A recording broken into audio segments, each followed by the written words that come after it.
This is Season 4, Episode 38 of In Touch with Terry, a podcast for aesthetics professionals. This episode is titled, Measuring Data in Medical Spas versus Plastic Surgery Practices.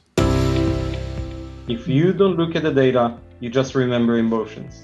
But if you do the data, then the data will really give you the honest truth, not opinions. There is a good saying that says, without data is just an opinion. And that's really what everybody needs to adopt when they think about somebody that complained or the way that they feel today. And that can fluctuate sometimes decision, which should never in business. Business is an operational machine, I would say, right? It's run by humans and it runs by human interaction, but you shouldn't make a decision because you feel this way or other way.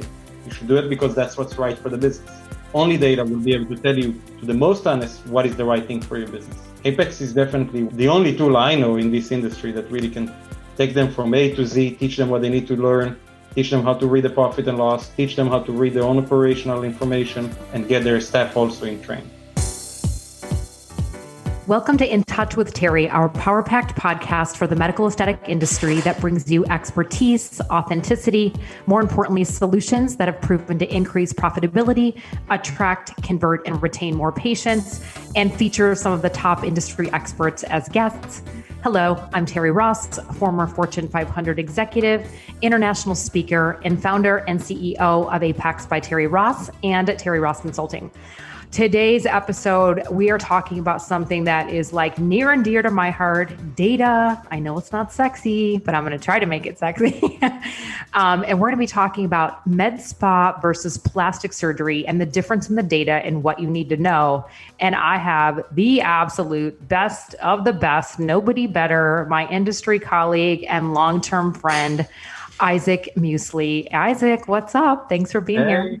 Thank you. Thank you for having me again on this series. I know. So a couple things about Isaac that I'd love to really share a little bit about his background because it is super impressive. First of all, Isaac and I go way back to my Lasky days. So this is like 2013, 14. So we have been friends, personal friends, industry friends for a very long time. I respect him so much. I have learned so much from Isaac over the years. And I'm going to talk a little bit about his background and then let him talk a little bit about himself as he should. But Isaac joined Simplast in 2019, which Simplast is a really great EMR, practice management software company. He currently is the chief revenue officer and he oversees the company's business development efforts. Isaac has over 15 years of leadership and management experience across multiple industries, including SaaS. He's an expert in business processes and operational excellence. He is also extremely passionate about technology as a tool and why to improve business efficiencies. He has worked with aesthetic practices since 2015, so he has a very deep knowledge of practice management, software, and technology. What impresses me the most and where Isaac and I first met was Isaac founded and developed two software solutions companies in aesthetic medicine, which have both been acquired. So kudos to Isaac. I mean, that's pretty impressive shit. One of them was Atlas KPI, which was the industry's first business intelligence dashboard. And again, where we met, I fell in love with it. It was phenomenal. And Medical PRM, which was a digital lead management tool. So Isaac, thank you so very much for being here with me. Super honored to have you and talking about this topic. What does this mean for you? I know this is one thing we talk all the time about people struggling with data and what does it mean and KPIs and how do I manage them? I mean, what does this topic really mean for you? I won't say it's differentiator in our industry, but there is really, when you think about aesthetic, the two main aesthetic businesses are either you're a plastic surgeon or either you're a med spa. And there is, of course, the derm and all of that, but they really have a different core of business. And then it's the addition. The plastic surgeons are purely aesthetic. Med spas are purely aesthetic. Many times they go together if a plastic surgeon open a med spa, but they are very different type of businesses. And I think that a lot of people don't realize that, especially plastic surgeons that I get a chance to speak with them, open a med spa just because all their friends did that or because it makes sense to them because there is a relation. But they are not realizing that they're starting a brand new business that has its own hold of headaches, right? But so let's take that a bit further, right? Because that's from your point of view, and you're absolutely right. I mean, Isaac's saying they're two different business models, and they absolutely are. And I think that we all could agree for the tribe listening that sometimes, and I know we've said this a lot, people think starting a med spa especially a med spa, that it's as easy as buying some equipment and I get some brick and mortar and I hire some staff and the people will come. And that is, right, a recipe for failure. But Isaac, I'd love for you to just elaborate a little bit more on the business model differences in your opinion from a data perspective. So if we think about the number one differentiator between what the business needs to be focused about, or what is the main difference between plastic surgery to med spa, if we look at both, each one of them standalone, is really the profit margin. It's the profitability of that business. When you look at the plastic surgeon, he can have one plastic surgeon, few staff member, and they can have over 70% profits on their services, if that's the only thing they do. And then you look on a med spa, and if they able to scratch a 20% profit margin, they are rock stars. And I think that if you're realizing that, then all the rest of running the business, running the operation, take a whole twist, because it's, if you need to monitor every penny, or you really need to be focused on conversion, it starts to make a big difference. So the KPIs that they need to measure, of course, are different, but the whole as a business is fundamentally separate. So how would you, what advice would you give? Because look, this is your background, right? You know it, you breathe it, you love it, you get it. Most people don't, right? We can all agree, with all due respect, most providers are not great business people. You guys also hear me say, which is why we developed Apex, there's no MBA school. Nobody goes to school to learn how to do this. So if practices that are solo surgical practices, running efficiently, making money, and then these med spas barely scratching 20%, what advice would you give anybody, a practice manager, an owner? How are they supposed to learn how to do this? Let's start with the realization, right? Each one of them has a pros and cons, even with a profit margin. Plastic surgery is not scalable model, because you can have one plastic surgeon. If they don't have an ego, maybe they're going to add another one or two. And that's really where problem starts. And that's really where it's normally stops. It's very rarely to see huge plastic surgery with many doctors. It's normally either then acquired by different groups that know how to run them, and then they are more like an employees inside the business. But if they're the business owner, normally they run solo, maximum one more. When it comes to med spa, the scalability is limitless. And I think that that's why it's so attractive. You can turn into a passive income. If you know how to run it well and efficient, it runs. There is no dependency on one provider that generates the majority of it. So when we think about that, and we think about also the volume that needs to be handled, right? Low volume, higher cost, right? Or higher price tickets versus a much higher volume, way more people in the door coming in, but a smaller amount of transactions. So it starts to take it into, and even if we think about one more layer, let's think about marketing, right? The cost per lead. If a med spa will pay per lead $200, $300, that will take them a year to make profit from that customer, from that lead, if they converted them. A plastic surgery, he can get acquire a lead for $1,000. If he sell them facelift, done. He's already super profitable. So when you think about that, my biggest advice will be, and it mainly goes to the plastic surgeries, but if a med spa considering to open a chain of med spas, it's running a separate profit and loss reports for every business unit. So the plastic surgery on its own, it's a profit and loss report. And the med spa of its own, it's a profit and loss report. They may share some of the expenses, and that should be separated as a percentage between each one of those profit and loss, right? Different QuickBooks. But they have to be analyzed completely separately, because each one has its own peak of success or key KPIs that they need to measure in order to make sure it's being monitored and run well. And many times the plastic surgery business unit, the doctor can run on its own, and him and few more, 2-3 more staff members can run the whole side of the plastic surgery, and it doesn't even require a dedicated manager. Maybe the patient care coordinator sometimes can take some role of management. But when it comes to the med spa, that really requires a professional manager. Sometimes I've seen CEOs and stuff like that, right? Goes to above and beyond, but somebody that really knows their numbers, somebody that can be there day to day, not in the operating room for 3 days, then seeing patients for the rest of the 2 days and expecting the business to run. It's right. Different business. It has to run on 2 different profit and loss. So I'm totally in agreement about the P&L, but would you agree, and maybe I can rattle off the benchmarks and you tell me if you agree, but I think one of the gaps is that even if people ran their P&L, honest to God, as a consultant, the majority of them, with all due respect, and we have a whole thing in our Apex platform, a pretty and a shitty P&L. Like the P&Ls are not set up right so that in 30 minutes you can fundamentally understand what Isaac just said, right? What's profitable, what's not, where you're making money, where you're losing. But I also wanted to ask you, do you think that even if somebody had a pretty P&L, what percent of whether it's a med spa or a plastic surgery practice or both understand what the industry benchmarks are so that they can even know if they're doing well or not?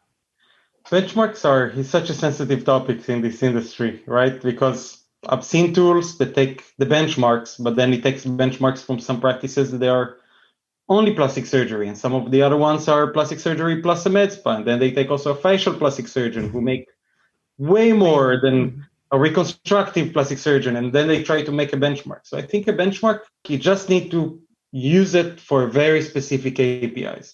Definitely not revenue, because the potential for every practice is completely different. A plastic surgeon in New York will make very different amounts than a plastic surgeon in Alaska or Kentucky, right? It's just different potential, different market, different demographics around them. So when they look and say, oh, he makes $18 million, I need to make that. No matter what he's going to do, even if he's going to spend 20% on his marketing, he's not going to make it. And the other one maybe spend 2% on marketing, right? So those benchmarks are fluctuating, but it can give a general idea to profitability, because profitability is really a number that comes based on how much you pay for your goods. Yeah. So how much do you charge? Do I charge too much? Do I charge too little? And do I keep enough money in my pocket for those services? That is a good KPI to look for a benchmark. How many staff member per providers do I have? That is a good number to see. Capacity. Those are good KPIs because they're more operational. Yeah. And from operational point of view, whether the practice is in Kentucky or New York, it runs the same way. It's just their potential is very different. But operationally, they're supposed to run in the same manner, which means that then the benchmarks are much more applicable. Then again, there is always going to be the small asterisks, right? And then if they do have med spa and if they merge all of it in the same software that feed the software for the benchmarks, then they screw with all their peers.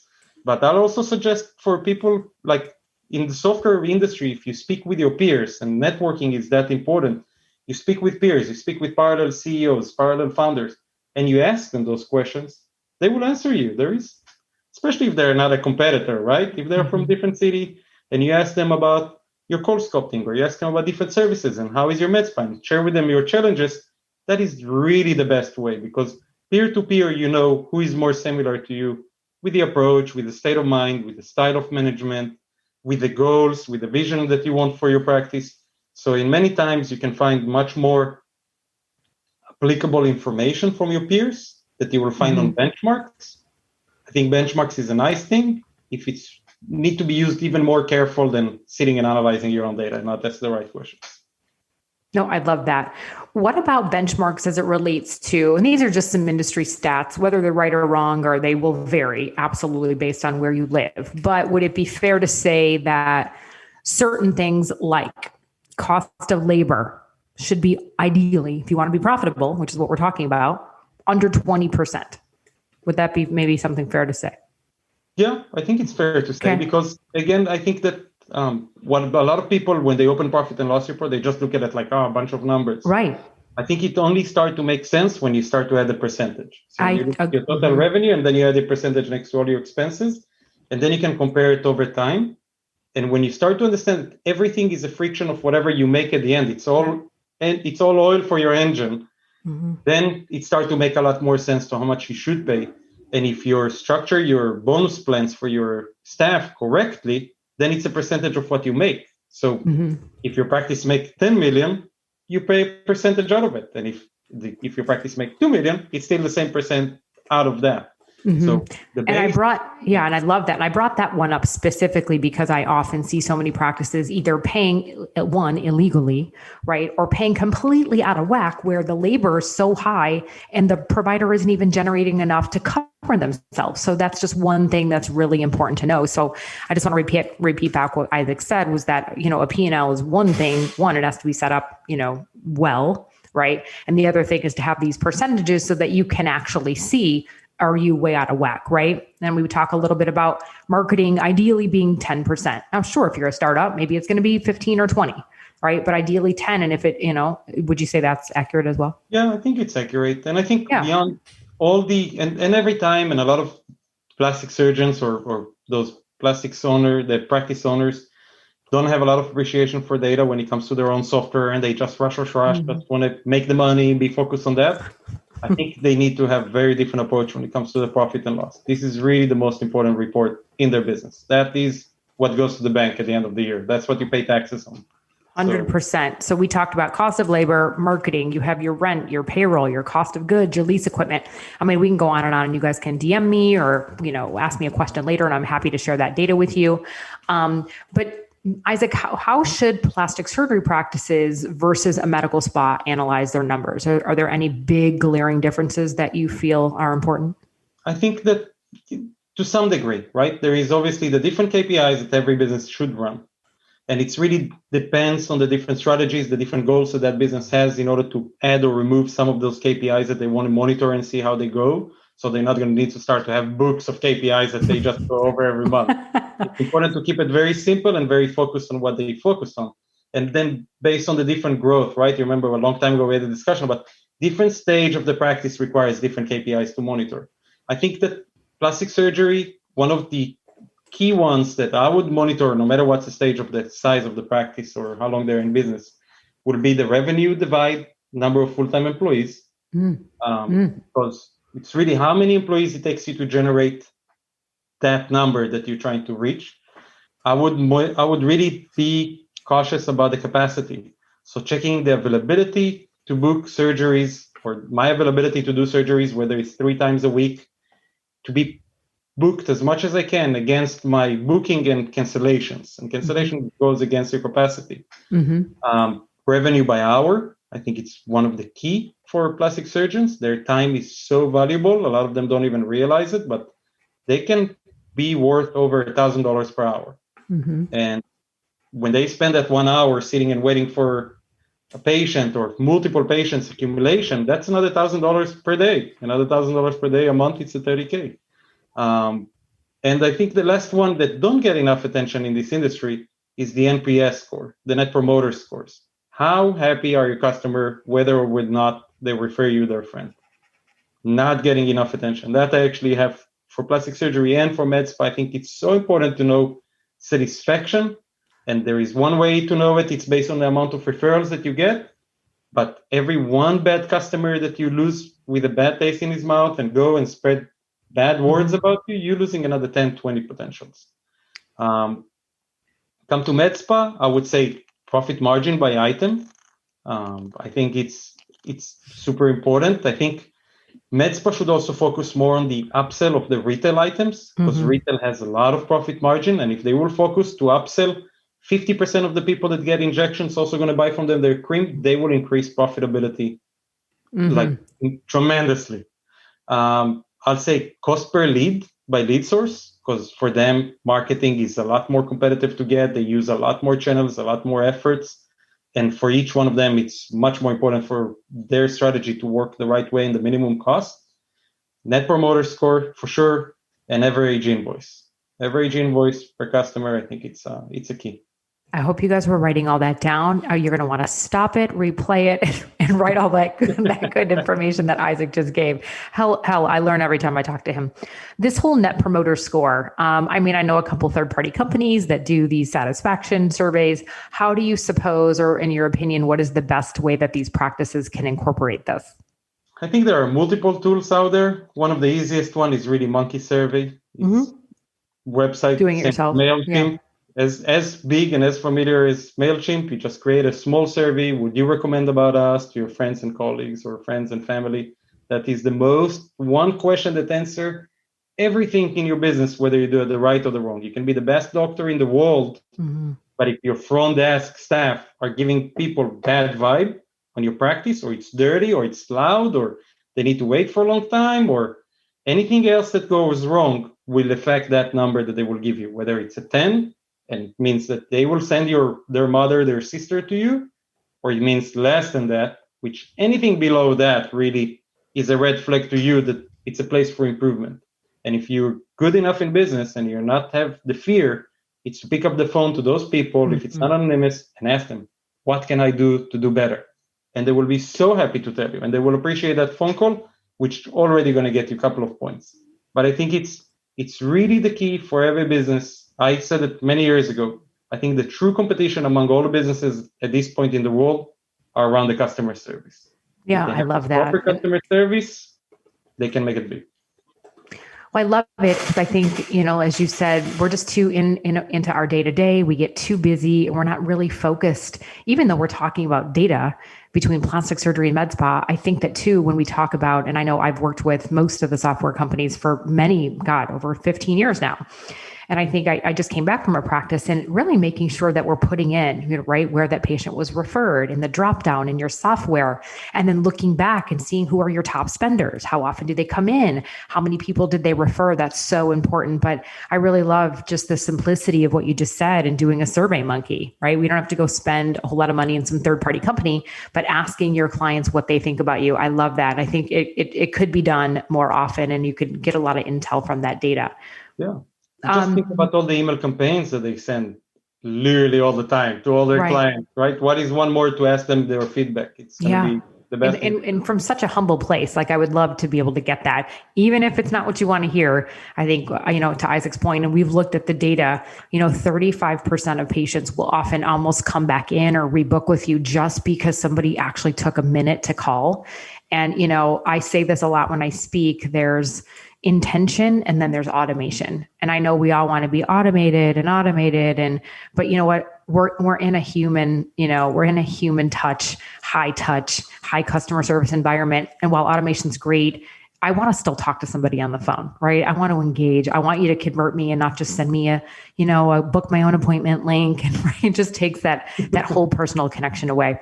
Isaac, I do want to ask a different question from a different perspective.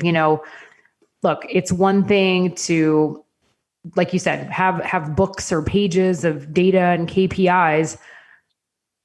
Let's really focus on what are people in these practices, because that's what I preach, right? Preach all the time, and we've had many conversations.